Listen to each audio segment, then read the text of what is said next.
The escalation of personal high-tech devices has changed the way we live. In the United States alone, it's estimated that there are nearly 328 million mobile phones for an estimated population of 311 million. With numbers like that, you'd think there are bound to be some users who are misusing these devices, and you'd be right. The National Highway Traffic Safety Administration reports that, in 2010, driver distraction was the cause of 18% of all fatal crashes. Distracted drivers were also responsible for 416,000 serious injuries. A Pew survey has shown that 40% of all American teens say they've been in a car when the driver used his cell phone in a way that put people in danger. And the biggest culprit of all, texting while driving. It's been determined that text messaging creates a crash risk 23 times greater than driving while not distracted. And 11% of drivers aged 18 to 20 who survived an automobile accident admitted they were texting when they crashed. At Washington Hospital, we're committed to helping ensure the safety and well-being of everyone in our community. That's one of the reasons we have decided to share with you a video called From 1 Second to the Next. It'll make you think twice about texting while driving, and more importantly, it just might save your life.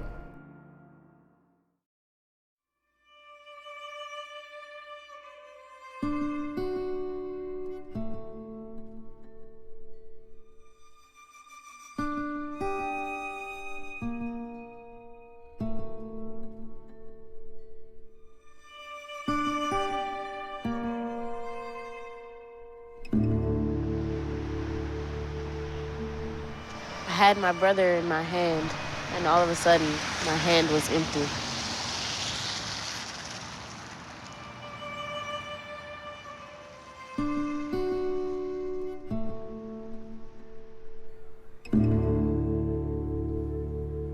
Xavier is now 8. We call him X. He is to us the mighty X-Man, yes. X, as a little person, from the time that he hit the floor in the morning until you had to forcefully to almost tie him down at night, he was running back and forth, extremely energetic. He could call football plays. He loved the Green Bay Packers. I could turn the game on and sit him in front of it and do house chores. You know, most people sit their babies in front of Sesame Street. I could sit X in front of a game. He would have been an excellent athlete. I was always looking forward to being in the stand screaming X, X, X, X, X. That was Mom's dream, to be screaming from a football stand.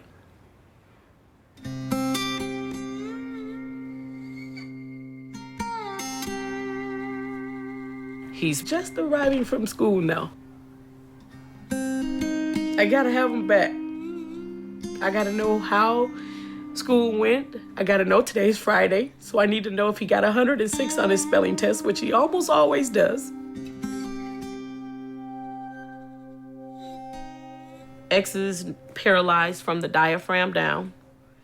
In the accident, part of his spinal cord was dissipated. His legs are gone. His chair are his legs now. The use of his right hand is partial. He woke up actually from the coma a lefty. He went in a righty. She missed his brainstem by that much. X is on life support. The ventilator has to breathe for my son.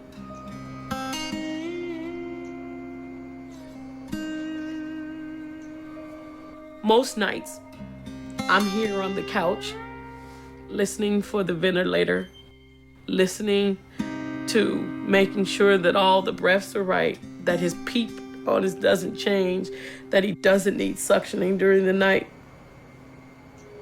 I hear everything. I hear everything. I can hear the ventilator change cycles. I can hear just the breath sounds different and run down the stairs and the nurse goes, "He's good, Mom. He's good." Boy, you got good ears.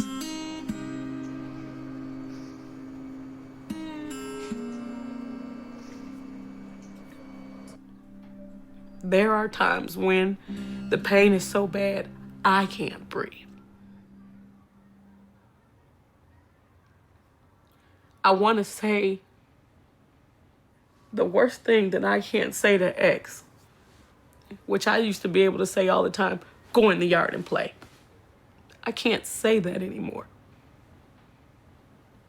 Because if we go play, we need to take the suction machine.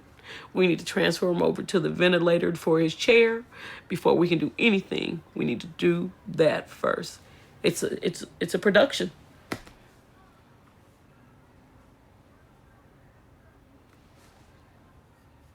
I can't say go play.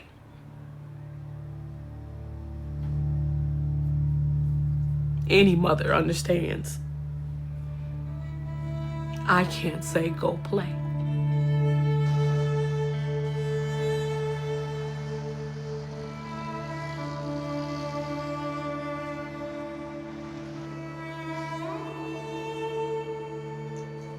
He comes to life when she comes in the room.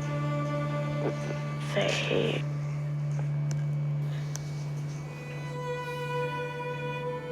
X doesn't remember as well as both Ari and I do, but Ari was walking across the street with Xavier on that October day.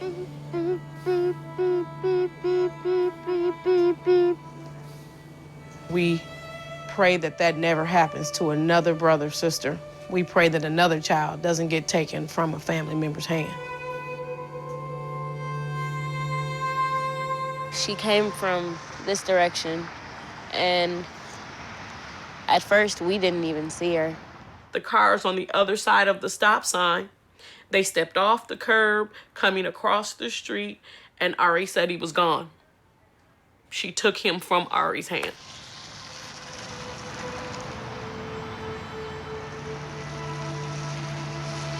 She was not only speeding in the school zone, but she had also run the stop sign because she was texting. The lady who hit X was texting. Her head was in her lap. She never even saw X in front of her. She actually came straight through the stop sign. There were no brake marks, no skid marks at all. She never stopped at a four-way stop sign. She never stopped.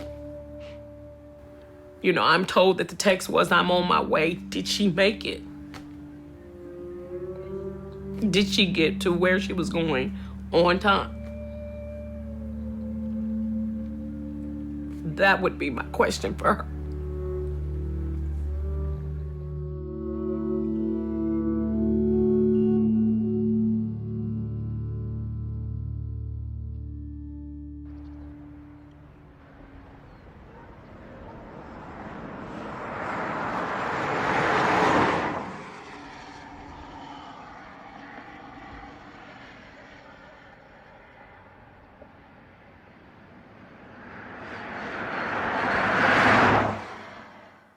I feel like it was just a dream.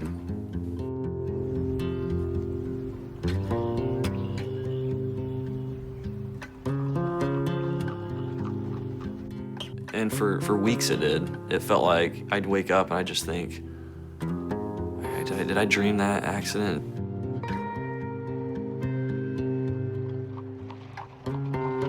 I'm just a guy, you know, I'm just a young guy, I got a wife, you know, a daughter on the way. I'm just a guy.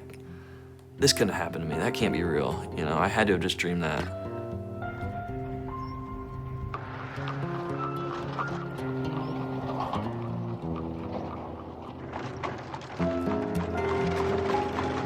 Memories, you know, what you saw that day, you know, they come back at different points. You know, I'll maybe be somewhere and I'll see an Amish family, or I'll see an Amish, and it'll bring back memories of the accident.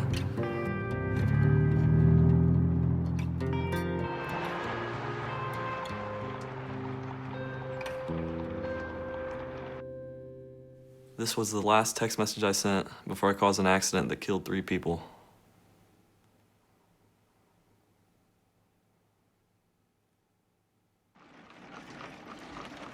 The Amish family was on their way 8 o'clock in the morning that day, and then the The van was driven by a young man from Bluffton, Chandler Gerber. He was on the way to a job. He cleaned carpets at the time. And he was traveling about the speed limit we determined. He wasn't speeding or anything like that, just traveling along. And he overtook the Amish right there, right just where about my car is, and basically hit the Amish buggy from behind and just ended up all the way from the point where my car is here. It's about 400 feet, 430 feet where he ended up, where the van ended up. I was heading east, right into the sunrise. Driving along. As I was driving, I was texting back and forth with my wife. I was texting, and I think I was reading a text back at the time of the accident, because I remember driving and like my head just snapped up when I saw, you know, the windshield just glass broke and screeching, and my head, you know, it happened in about a second. And I mean, I had 1,000 thoughts going through my mind. As I started coming to a stop, I saw, you know, a body come down from off the top of the van. And I just thought, oh my gosh, what have I done? What have I done? And I realized, you know, I had hit something, and I realized it was an Amish buggy. I jumped out of the van, totally silent outside the van. At that second in time, there was nobody else coming or going. I walked around back, and I looked in the ditch, and there was bodies just laying there. I mean, it was just silent. It was just quiet. The only sound I heard, the only thing I saw moving was the horse. It was severely wounded. It was just kind of moving around on the ground a little bit. I remember the mother was laying, I believe it was face down on her hands and knees, like she had been sitting on a chair. And it just, like, the force just hit her, and she just didn't have time to move. You know, she was just sitting in that same position on the ground. And I just remember staring, and nobody else was around, just me and the family that was laying in the ditch, and the horse, and just silence. You had all kinds of chaos here.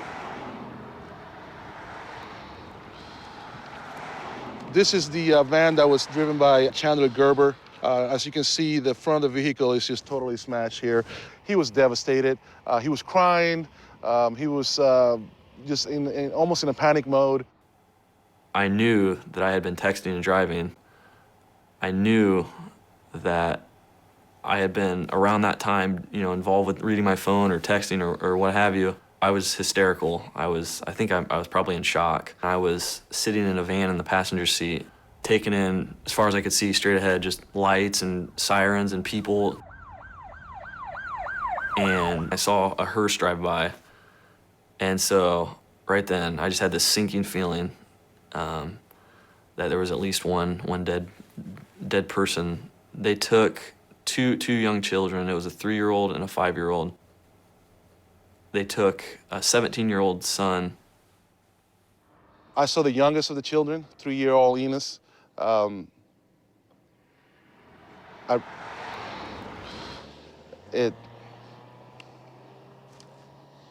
He was laying face down in the ditch, right here, just to our side, right behind, right in front of me here, actually.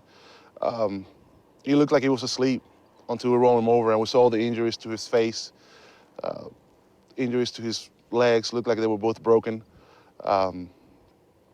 It was very devastating.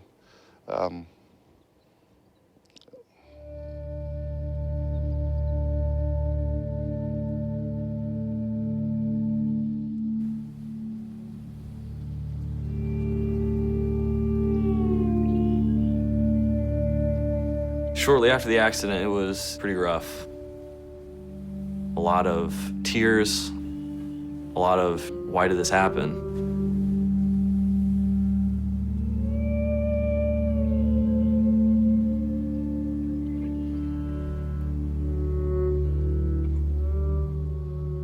This note was from Martin Schwartz, the father of the children that had passed away from my accident. It says, "Dear ones, trusting in God's ways, how does this find you? Hope all in good health and in good cheer. Around here, we're all on the go and try to make the best we can. I always wonder if we take enough time with our children. Wishing you the best with your little one and the unknown future. I think of you often. Keep looking up. God is always there. Sincerely, Martin and Mary Schwartz."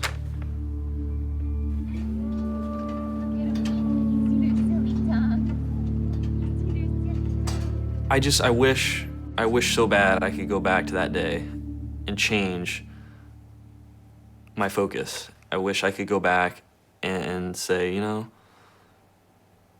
I can do these texts when I get to my stop, you know, when I get there. I don't have to do this right now while I'm driving. You know, there's just nothing that important. But at that point, you know, it was just, you know, oh, I can text and drive. It's no big deal. And it is a big deal. Please don't do it. Please don't ever text and drive. It's life. You get one chance and you live with the choices you make.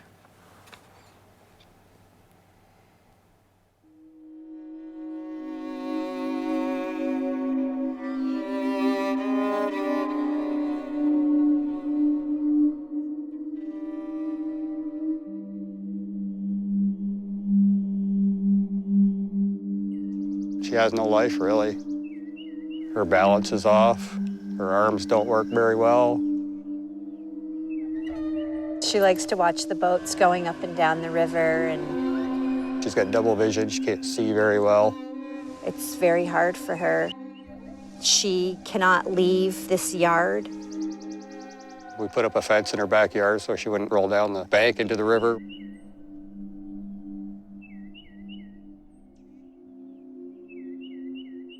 She loves feeding her bird, taking care of the wildlife that comes around.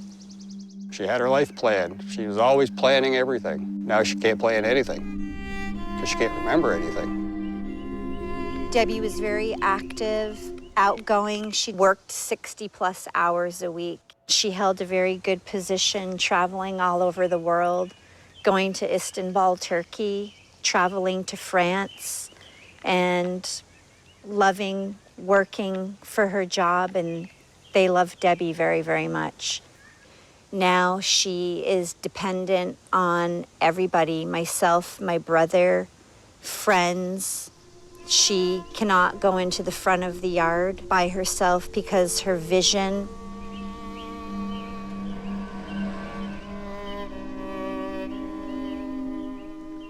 I don't remember anything about the accident. From what I was told, I was bringing my lease dog for work for the last time and night before I went to bed. Well, it was a Sunday night, August the 7th, approximately 9:15. My sister had come out of her house to get her mail by the big pine tree. She was struck by a teenager texting and driving. The white mailbox is where my sister was struck. Was carried on the hood of the car to right over here, and this is where the neighbors found her. When she was in the hospital, she was swollen from head to toe. She had a shunt sticking out of her head right here to relieve pressure in her brain because her brain was so swollen. Her eyes, her right eye was swollen shut. Her face was swollen. Her neck was broken. Both her arms were broken. Ribs were broken. Her pelvis was smashed. She had a broken ankle and a broken leg. Her thumb ripped off, almost ripped off. They sewed it back together. It was terrible. It was heartbreaking. She was in her coma, and I went up to her and I started talking to her.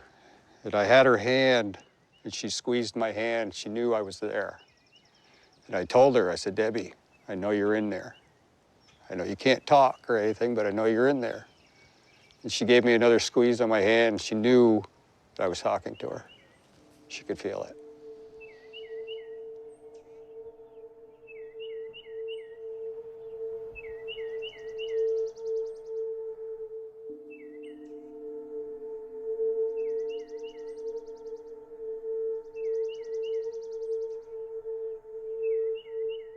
Her sentence was 30 days in jail. She's got 5 months of house arrest, 500 hours of community service, and that's about it. My sister doesn't want anything to do with her. She's too angry right now. And I don't think that anger is going to go away anytime soon. Charlie is the big chocolate lab right here. He was 11 years old when he was killed. Charlie was about 115 pounds. No, he was about 105. 105 pounds. Charlie was my best friend. He was so lovely, so lovable. We're working on my sister, and somebody said, "Where's Debbie's dog?" And that's when the search went out, and they found him over here in the trees. The mailbox had been knocked, the blue mailbox had been knocked down. We think that he was thrown through the air and knocked that mailbox down. He took the full force of the car. He laid on the side of the road. The neighbors told us, wagging his tail, while Debbie was being loaded up in the ambulance.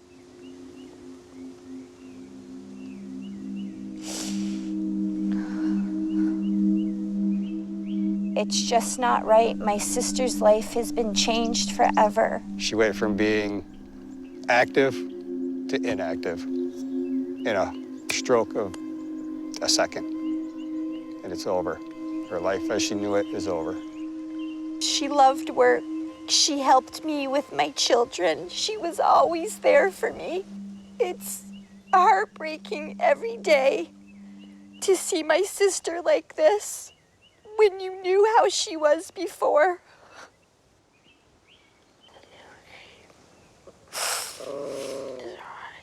I know.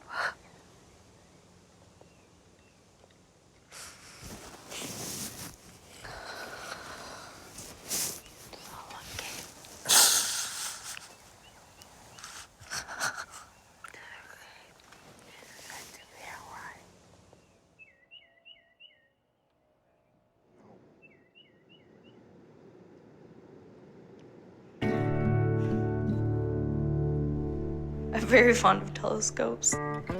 It's just a reminder of my father and the good times that we used to have. The telescope's just another way that I look at him being a scientist and the brilliant man he was.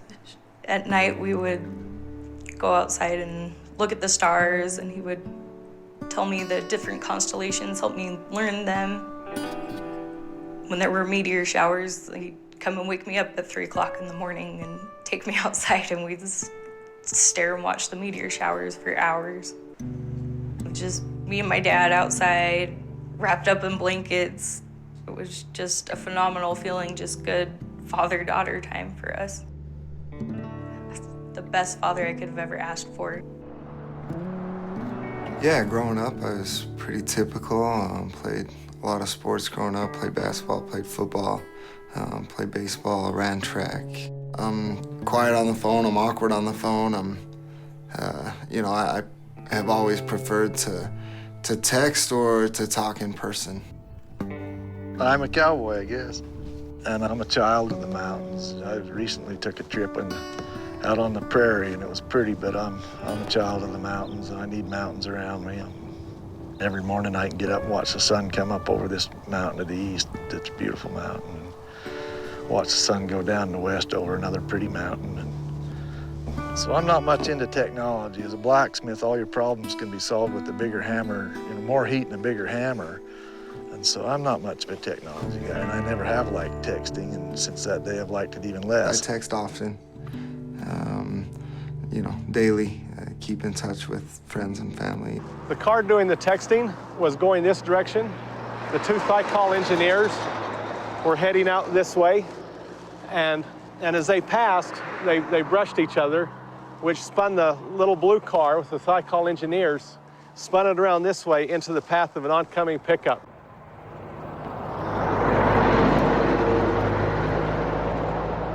There's about a 15 or 16 mile stretch of Highway 30 going to Logan, and from the time we started on that stretch of road headed towards Logan, the driver ahead of me was distracted. I did notice that. He crossed over the center line multiple times. It was early in the morning. It was still fairly dark outside, and it was raining pretty bad. And on my way to work, I'm texting and reading messages, and I go across the center line and I hit another car. I don't remember what I was texting. I don't remember what the message said. That's how important it was. And I saw him cross over the center line. And at that moment, things kind of go into slow motion, and you could just see that. And I thought, man, this is going to be bad. I remember the sound of the cars hitting, glass breaking, brakes and tires squealing.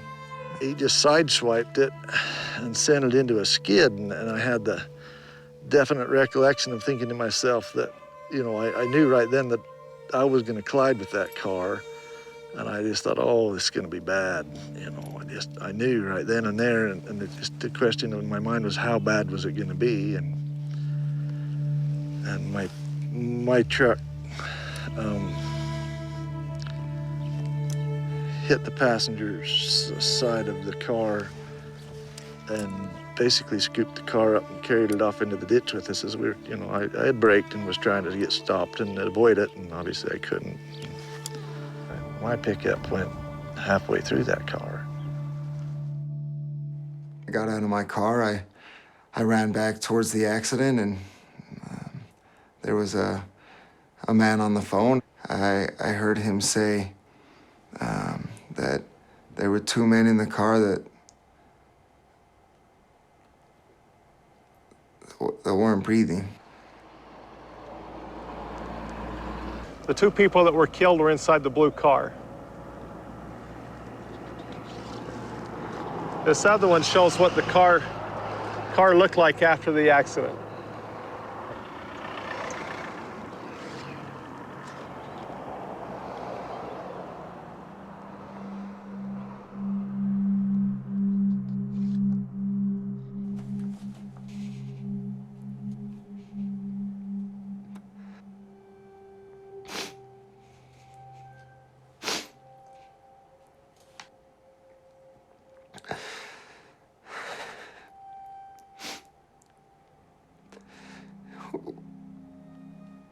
I look at that picture.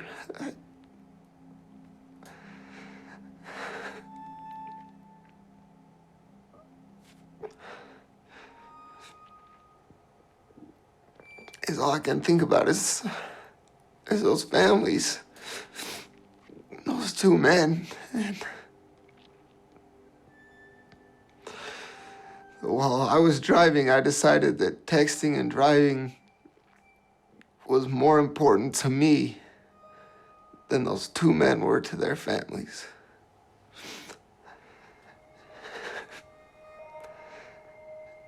And how selfish that was of me to make that decision to text and drive.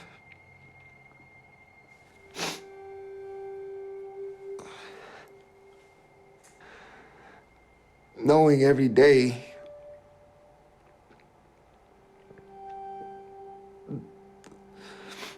that you killed two people is one of the hardest things that you could live with.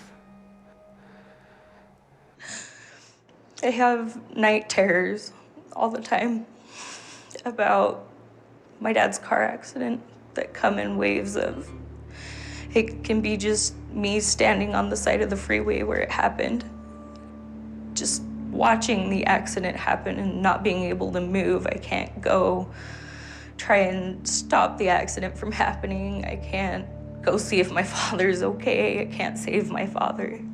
I'm just standing on the side of the road. I can't do anything. Two, I've been Reggie. This is the one texting while driving that hits the car. Just being the one that causes the accident. And two, I've been the driver of the truck that T-boned my dad. Just sitting in the seat, just killing my own father. ended up with some herniated discs in my back, and my knees took a pretty big beating in the dash, and you know how much of the damage to them was from the accident, I don't know, but horseshoeing's a very physical occupation. It's hard on your back anyway, and to suddenly end up with some herniated discs, you know, your life as a horseshoer is over.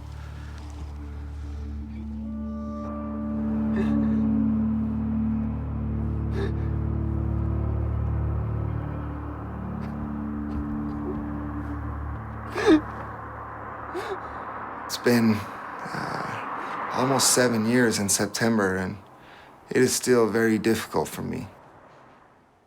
That accident was preventable. There's no other way to look at it. Put my phone away, and I saved those two men's lives. And it's that simple. It's that simple for me now, looking back. And when I speak to others, I share the same message. I say, now it's that easy for you going forward to save someone's life. You put the phone away when you drive, and you're safer behind the wheel, and everyone else is safer on the road around you. I want people to look at me and look at what I did and what I caused and say, I don't want to be that guy.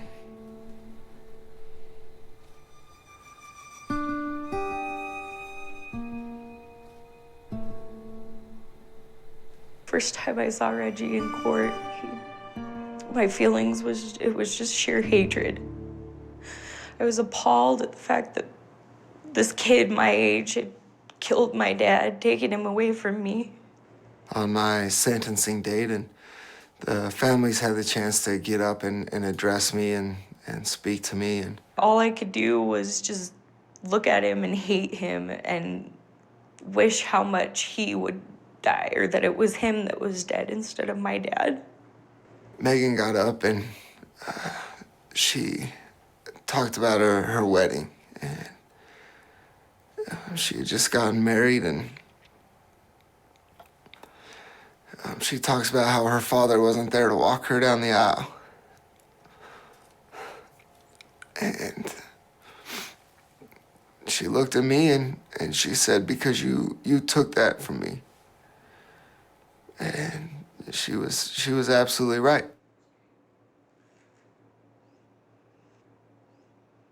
I would like to think that my dad is somewhere in the universe. I go outside at night and sit on my balcony when I'm really upset. I stare at the sky, and whenever I'm super upset, I always see a shooting star. And I like to think that that's my way, or my dad's way, of trying to communicate with me. I felt that my dad would not have wanted me to be mad at him for the rest of my life, and that I knew my dad had forgiven him. I knew that, and that he would want me to try and move on and forgive him and even get to know him. Forgiveness is, that's something that I see from Mehigan. I see that for forgiveness. I feel it. I'm grateful for it. I reached out to Reggie to tell him, you know, I forgive you. My dad forgave you. I want to help you through your, you know, trying to make a difference in this whole thing.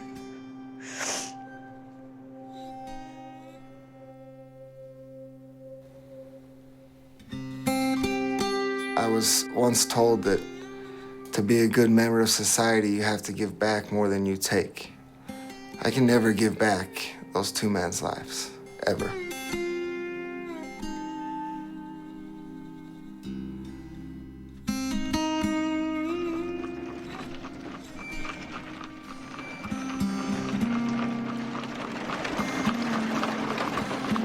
I would just like to say,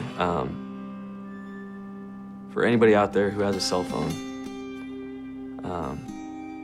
focus while you're driving, pay attention while you're driving, don't take your eyes off the road while you're driving. Things can happen so quick that'll change your life forever.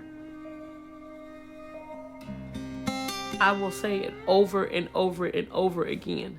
Don't text and drive. That it can't wait. I would tell America to please don't text and drive. How many other people are going to have to be killed? How many other people are going to be left like my sister Debbie?